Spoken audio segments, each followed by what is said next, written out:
Unit 7, Geometric Relations, Lesson 1, Angle Relations in Triangles, Part 2. So we're going to continue using our relationships to determine the missing angles.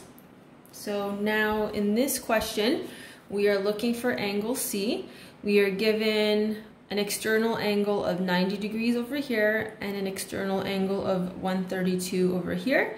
And C is also an external angle. So the rule that I'm using is exterior angles. So I'm going to start writing. So angles A, so this is the rule, A plus B plus C is supposed to equal 360 degrees, where we are looking for C. So C is equal to 360, and we're going to subtract B, and we're going to subtract A. And you don't have to do it this way. If you want to put the numbers in first and then move them over, that would be fine as well. So 360 degrees, take away 90 degrees, take away 132.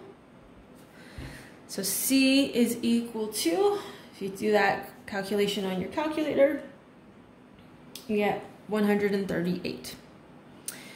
Okay, so we've got another example. We've got B as an exterior angle, which is our unknown, 93, which is an exterior angle, and 137, which is an exterior angle. So I'm using exterior angles in order to calculate B. And the reason why I can tell that I have exterior angles is if I take a look at my triangle. So my triangle, I'm going to do that in red. So see how B is outside of the triangle, 93 is outside of the triangle, and 137. So if you're having trouble figuring out what's interior and exterior, trace out the triangle and then that will help you. Okay, so we've got A plus B plus C equals 360 degrees. In this case, I'm looking for B, so I've got to bring A over and C. So B is equal to 360 degrees, take away 137, take away 93. B is equal to 130 degrees. Okay, next one. So now we are looking for A. So again, we're outside of the triangle, so we're using exterior angles.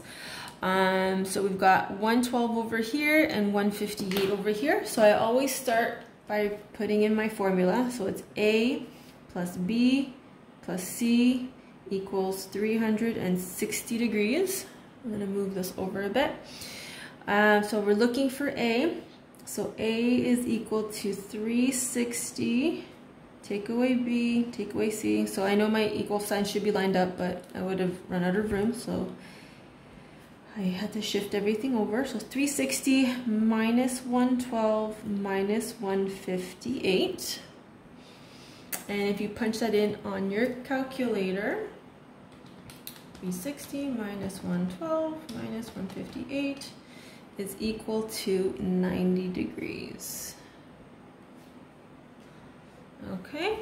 All right, our last two. So I see these symbols here. So because there's a line here and a line here and a line here and a line here, so what this means is that this side and this side are equal. So this is called an isosceles triangle. So because the sides are equal, it means the angles are also equal. So I put a dot in both of the angles just to symbolize that the angles are equal. So I have a triangle and I need to determine what X is, but I have no idea what X is because I would need this measurement as well. So what I can do is I can use this 30 to figure out what these angles are. So because I know that the triangle needs to add up to 180 degrees, and I know that this is already 30 degrees, I know that whatever's left over is going to be split evenly between this angle and this angle. So I'm going to call this A, and I'm going to call this A as well. So A is going to be equal to 180 degrees, take away 30 degrees, which is 150. So 150 is then going to be split up evenly between these two angles because it's an isosceles triangle. So 150 degrees divided by 2 gives me 75 degrees. So now I know that this is 75 and I know that this is 75. And now I've got this exterior angle here. So what I can now use is remote interior angles. So this is opposite and this is opposite to letter X. So letter X is angle X, sorry, not letter X. Angle X is going to be equal to 30 degrees plus 75. So angle X is going to be equal to 105. Another way that you could do this one, it's not one of the theorems that I mentioned, but you could also use something called the Supplementary Theorem. So this is a straight line, and straight lines are 180 degrees. So if we know that this is 75, 180 minus 75 will also give you 105. Okay, let's try the next one. So we've got Z, Y, X. So we have to find these three angles, and all we are given is that Y and X are going to be the same because it's an isosceles triangle, and we're given one external angle. So the first thing we need to do is figure out what this X value is. So this angle right here, so the 125 and the X, this right here is going to be equal, when you add them together, should be equal to 180. So angle X is what we're going to do first. So angle X is equal to 180 minus 125 degrees.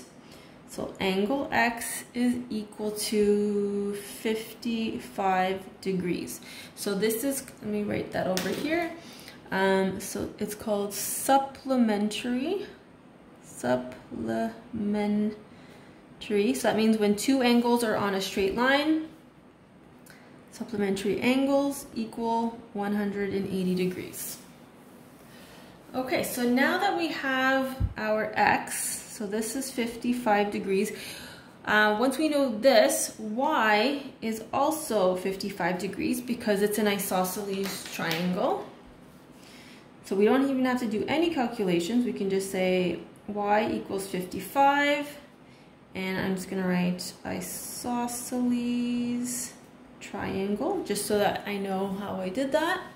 So now I have 55, 55 done. So now what I can do is use interior angles of the triangle to figure out what Z is.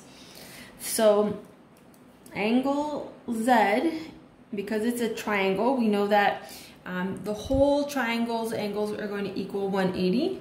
So if we do 180 minus 55 degrees minus 55 degrees, so angle Z is going to be equal to 70 degrees, and we used interior angles in order to figure that out. Okay, so lesson 1 is done. Please try the corresponding worksheet for additional practice.